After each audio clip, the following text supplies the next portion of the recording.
Good morning, everybody. It's really nice to see everyone this morning. And I haven't given a Dvar Torah for a couple of years, so I took that challenge for this morning. So I'm going to give the Dvar Torah on Parshat Shlach Lecha, this Parsha.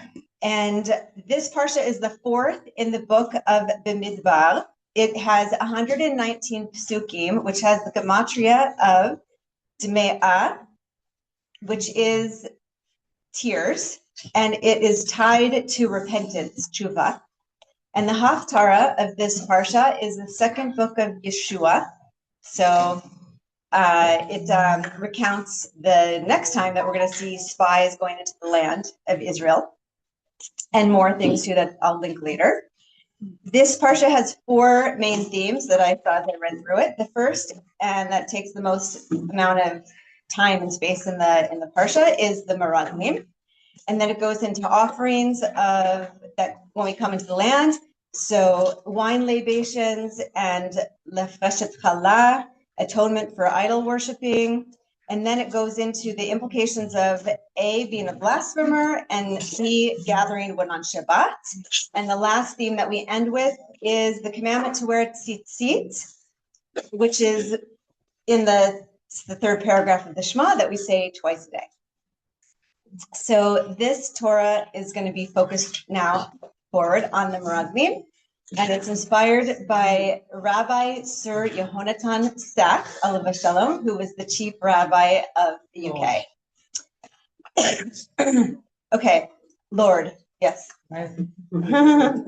So the spies, they go out to scout the land. They come back with a discouraging report. They say, we're not able to go up against these people, for they are stronger than we are. The land devours its inhabitants, and all the people who we saw in it are men of great stature. So this is Perek Yud Gimel, Pasuk Lamed Gimel. And we see, in fact, later in the book of Yeshua, the second chapter, which we'll read on Shabbat also, it's the Haftarah, that when the two spies come into Yericho, they meet with Rechov, who's the innkeeper, and also the Mefarshim say more than that, but she's the innkeeper, and she tells them that the people who live in the land, our hearts are melting out of fear of the Bnei Israel. We heard what Hashem did to you, the great miracles in the desert, that when you left Egypt, he turned the Sea of Reeds into dry land so you can cross over, and he was with you, and you slew two kings of the Amorites, Sihon and Og. So we're melting with fear. And also, the Bnei Israel should have known this. We sang this at the Sea of Reeds when we crossed over in the Shirat Hayam. So, in the very last, after the Echnachta, in the last pasuk of Lamed Gimel, it says, "V'nihi ve'enenu kachagavim, v'chen v'hayinu be'enehem." We are like grasshoppers in our eyes. And we appeared to the people in the land as grasshoppers also. We appeared to them to be really small. So it's really okay to say what's happening in ourselves, how we're feeling, but to say what's happening in the eyes of somebody else, we don't know, but we do this all the time too. We project. That's what it's called in modern day psychology. Projection. So this was an error in attribution. They were attributing this fear to the people who lived there, but they really didn't know. So the Kotzker Rebbe says something important, and I just want to first go over who the Kotzker Rebbe was, because there's many branches of Chassidut. So in his branch, it went from the Baal Shem Tov to the Maggid of Mezrich to the Seer of Lublin to the Yeda Kodesh to Simcha Bunam to the Kutsk, and then after the Kutsk, it went to the Ger Rebbe, which is dear to me because my family before the Shoah was in a section of Poland that the Ger Rebbe was in. So he says in his book, Amud Ha-Emet, Menachem Mendel of Kutsk, he says this: this is one of the sins of the spies. As it is written, our eyes were like grasshoppers. On this we're able to understand. However, what is it when it says in their eyes? What does it matter to you how you appear in the eyes of others? So that's the Kutsk. So the spies were entitled to make the first claim, but the second claim, that was where they made a ta'ut. So in modern day psychology, so the Rabbi Sachs brings in a psychologist from Stanford University, Carol Dweck. She writes a book called Mindset, where she goes over 2 different kinds of mindsets. And she's looking at a group of 10-year-old students, and their teacher brings in puzzles for them to do. And she sees that some of the students are thriving doing these puzzles. They are taking the challenge and they're really excelling, and then other students get anxious and they just stop. It's like they're overwhelmed. It's too much for them.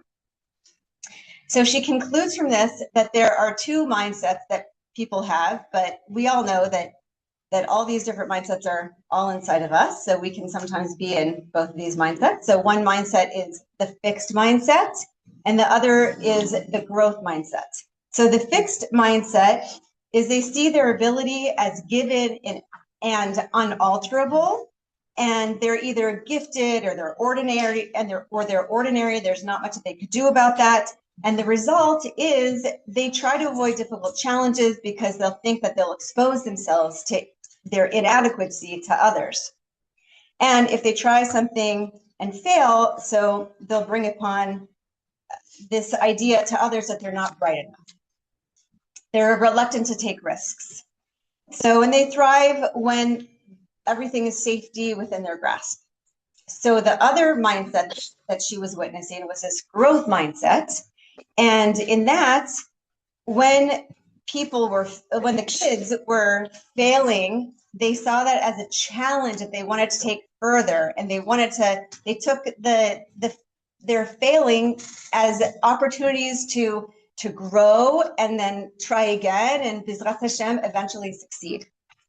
So in this, these people don't just seek challenge, they thrive on it. The bigger the challenge, the more they stretch.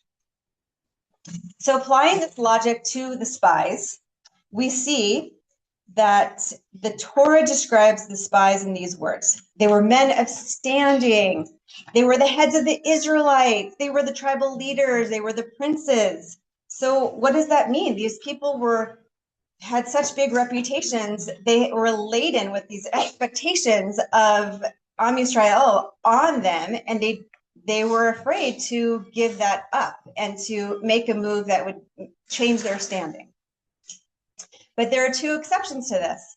There's Kalev ben Efune, and there is Yeshua ben Nun. So how are they different? What makes them different and makes them into the category of this growth mindset? So let's take each of them separate.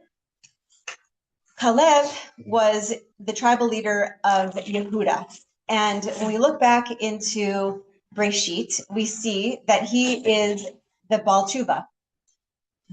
In the story with Yosef, he's the one who proposed to put him into slavery.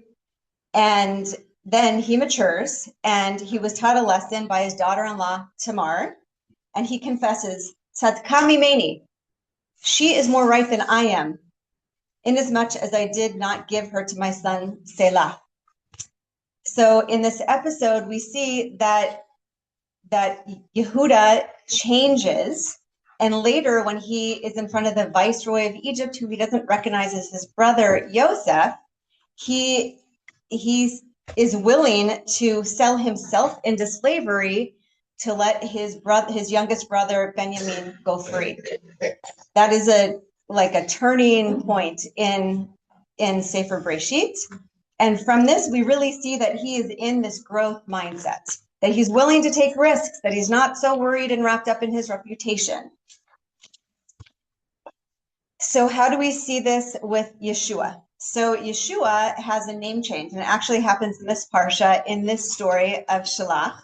Moshe, before Yeshua goes into the land with all the spies, he changes his name to Hoshea. He gives him a yud at the end, so it's Yehoshua. Sorry, at the beginning, the yud at the beginning. And we see from the Torah that anybody who has a name change has that either somebody else gave them or they took upon themselves, that there's a change in mindset, that they're not fixed in who they are, that we all have many different character traits, and some reach forth and some were held back, and so it gave him a character trait to really go forward with, and he's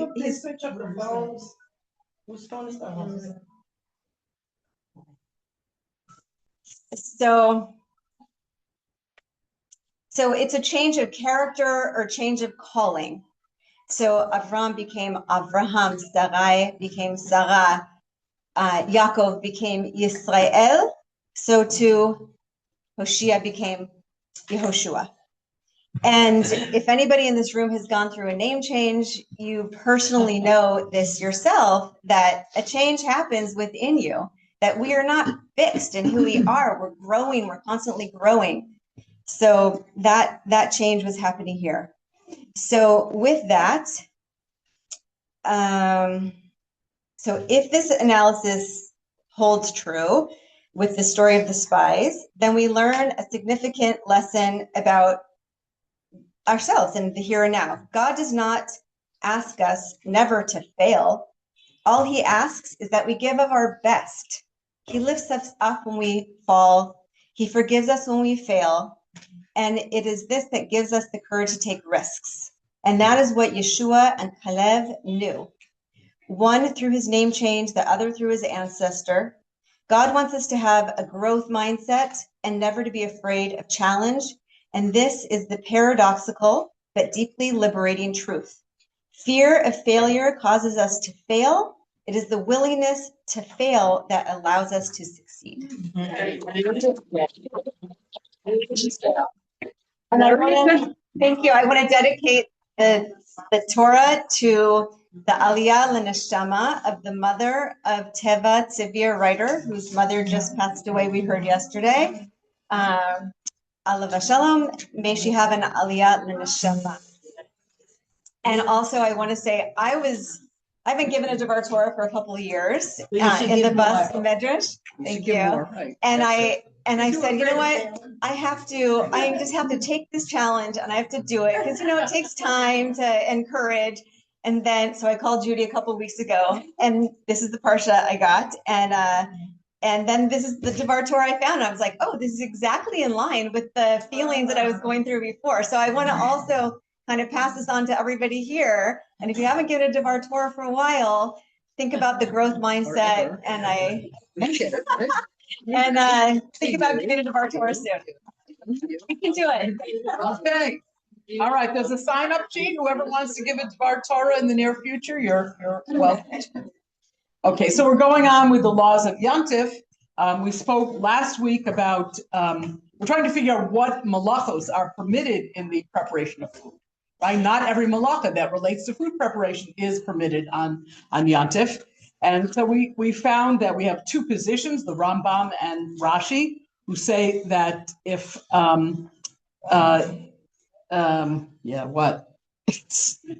who say that you want glasses? What? Yeah, I do need glasses. Okay, so whatever is necessary.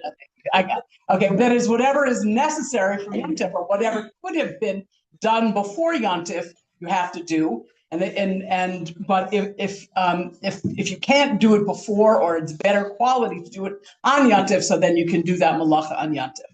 That's as opposed to the position of the Rosh and the Ran, and who basically said that if something is done normally on a large scale, that's what is prohibited. Okay, so for example, usually we talked about this last time, if you're harvesting a tree, you're harvesting the whole tree. You're harvesting a field, you don't take one little corner, you harvest the entire field. So that would be on a large quantity, on a large scale. What's permitted is to do things that are needed on a small scale. So what about the things? There are things that are kind of both, right? There are things like, so we have like borer, right? Borer is a malacha that's used in the creation of flour and eventually bread, right? So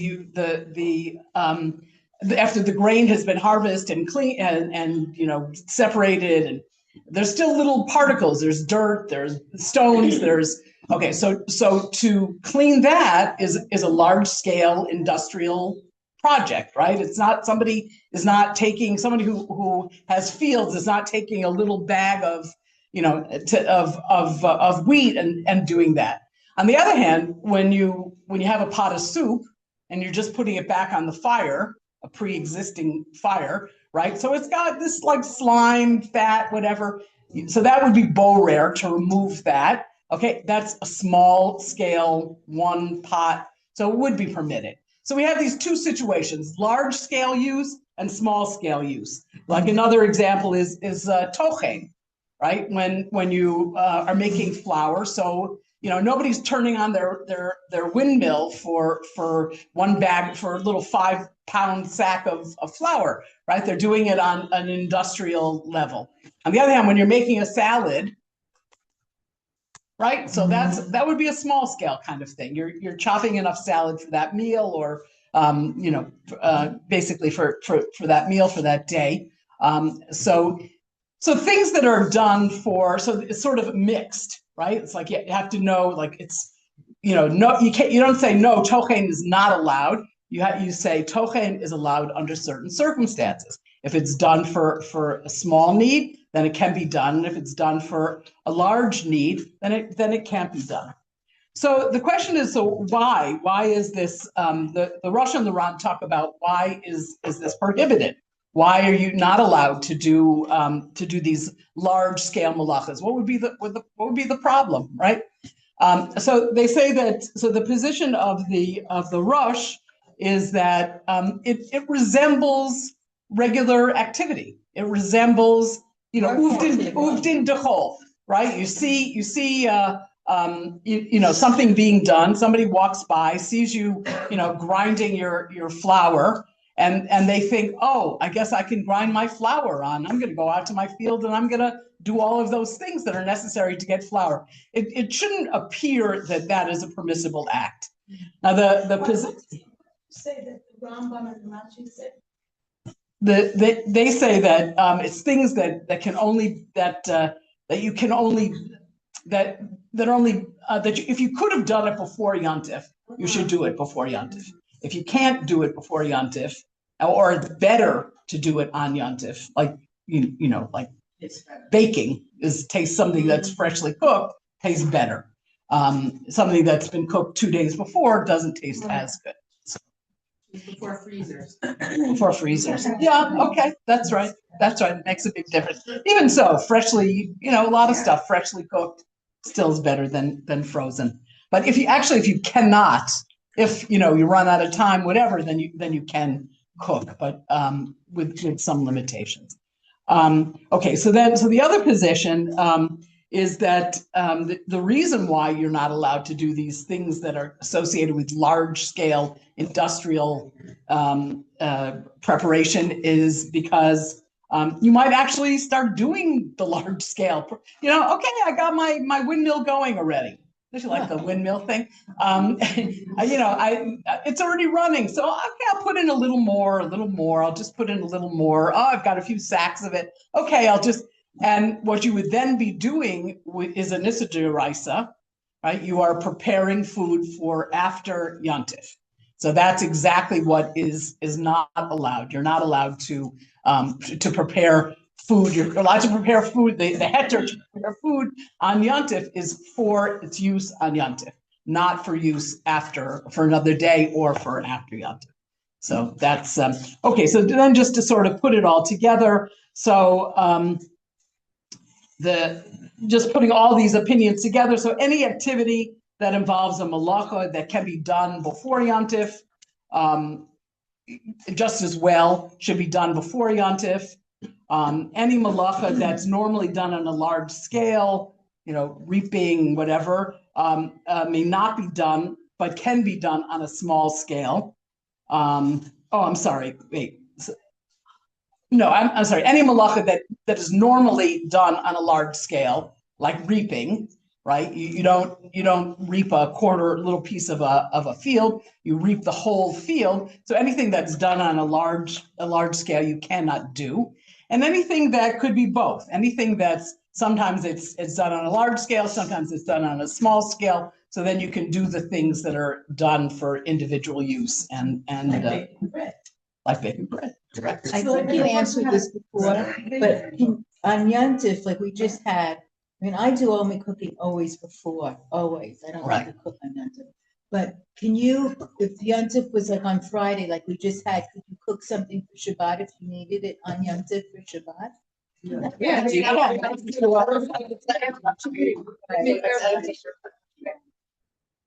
Well, what about the bower in Yontif? Right. Right, what? What about it? Can you do borer? Yeah. So that's that sort of mixed category thing, right? That's where if it's done on a large scale, if it's done like you have a flour mill and you have to clean out all of the grain of dirt and pebbles and things like that, so you would not be allowed to do it. But I'm not talking about large scale. Okay, so if you want to, if you're taking, I gave the example, you're taking the fat off the soup, right? What Then about like the bad parts of the You can. salad? you can, So like food preparation for the meals. yes, you can. You can. Yes. No, it's not like that. What's the point? And is it like how it's generally done, or you personally? Like, if you have an herb garden and you go out and pick your mint or your basil or whatever, because that's how you do it, even though other people harvest it as a major crop and they Right. In general, the halacha does not look at what an individual does. It makes a klal, and the klal is that katsir, that harvesting is forbidden, because that's how harvesting is normally done. You do it your way, it doesn't matter. It doesn't really matter. But even though I usually do it at a small scale. Right. No, because like she said, someone else could see a person doing it and then think that it was okay, so it leads to. And that's Marasign, that's a whole different story. No, but it's a fact. It is a factor. It is a factor. Yeah. It is a factor. It's being used for cooking. I heard that it doesn't Right, that's what I'm involve asking. cooking, and it's a cold food that you could prepare it on Shabbos, like tuna salad, something like that. Is that true or not? You can prepare it on Yontif or Shabbos. I gotta do Shabbos Prepare it on Shabbos. for like malava matzah. Yeah, you can. Shabbos. I knew what you. It depends what's involved. I mean, you have all these malachos of Shabbos, so you have to know which things that you could do. No, she meant Shabbos. She said, she corrected herself. For Shabbos, not for malava malka, for Shabbos, for Shabbos. Right. But sometimes you can use a shinui to be able to make like baby cereal or. Sometimes you mix can. in the mayonnaise. So you need, there's lots of things that you can do to prepare food. Like you need to know what you're able to do. Borer you cannot, correct. A lot of people cannot Right, that's Judy. You need to know which things are you're allowed to do. There are certain things that you can't do. And don't take. And there's certain things that you can do, and you need to know which ones are permitted in the timing. How am I gonna check out? Yeah. You have to learn Shabbos. It's a very good book, I'll tell you that. Yeah. What Lana just said, plucking mint or basil leaves or something, you're going to use them for cooking. So it's part of pot. Isn't that going to fall under cooking that you're able to use? No. trim and chive? No. No, we're going through all of the malachos that relate to food preparation, right? And we're determining which malachos are allowed. I mean, you can't. It is part of pot. It's part of the 11 that fall into pot, so you would think that would be. No, they're not. It's not. It's, in other words, like I'm preparing food by putting a seed in the ground. You might have to wait a little while, but I'm preparing, that's part of the 11 of Sidur Lepas, right? But you're not allowed to do that. Okay, you're not allowed to prepare the ground. That's another malacha that's part of the Sidur. It's not every malacha that's, and that's what we're going to be doing over the next couple of months. We're going through malacha by malacha and talking about which ones are permitted and which ones are not permitted. And there are many that you can do to some degree. So we talked about like this criteria, small scale. At large scale, no, you can't do it. And we're going to go through them one by one and determine which ones you are allowed to do and which ones you can't do. So, question, if I'm not confused, when you prepare food like salad or Shabbos, Right. you have to prepare it not longer than 2 hours before eating. You cannot make salad and eat it the meal. Yeah, you make things. I think it's halakha, not more than, but you have to check. I don't remember exactly. I don't remember how many hours I either. remember in my shul, we are told you have to prepare not longer than 2 hours before eating. Okay. You cannot make in the morning, you can eat it like during the evening. You can make it in the morning and eat what's left over in the afternoon. That's not what she's asking. I understand. 2 hours, not for the evening. Right. It's the same day. Right. But 2 hours. Okay. But the net is. The leftovers you can. Right. Exactly. You're next. Just a mamash to what you're doing about Yontif, it's mamash to dispel the misunderstanding that you could do anything for cooking, which is not true. Right. Correct. People think, oh, Yontif, you can do anything for cooking, it's not true. No. And certain things are more stringent. There's still laws of muksa. Muksa still applies. Many things that you are not allowed to do. So that's why I think it's kind of a worthwhile thing for us to go through what you can and cannot do. Yeah. Okay, the next Yontif that we know of is going to be Rosh Hashanah, and sometimes we have a 3-dayer. I'm hoping this year will be just the two. Already, if we have a 3-dayer. Some people check immediately. Yeah. Anyway. I have a friend who made Aliyah because last year there were 3. She was going to have 3 3-day Yontifs, and she said, "I'm yeah." That's what I said to her. I actually was sending her reasons to make Aliyah. Yeah. So is there a difference? I would imagine that this would help us prepare better for Rosh Hashanah.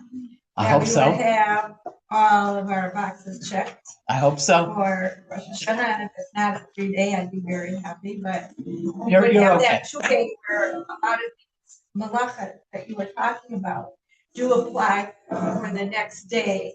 Right, they can't. That it's a little tricky. Yeah. Right, For some of us that are out of practice. Right. We're used to the 2-day, but they're out of practice for the 2-day. Right. So. Remember that you can only do for first day. Right. First day Rosh Hashanah, you just gonna say that, right, exactly. You prepare. You prepare food for that day, not for the. Right. Not for the First day of Rosh Hashanah Shabbos, so you're not preparing food for that. Okay. See, some people really know. You can prepare, just eat some of it. Okay. Can't you just make and just eat some of it? Say it's for